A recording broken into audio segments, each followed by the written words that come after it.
like try to glorify the violence and shit, but that's just where I came from, you know what I mean? Yeah.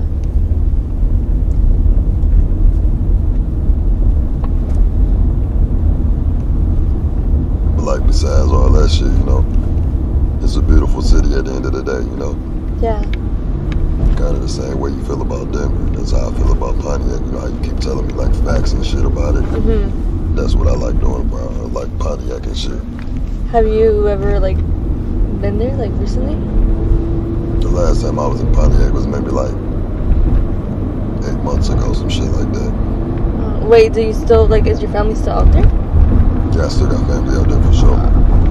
But not like your like close friends.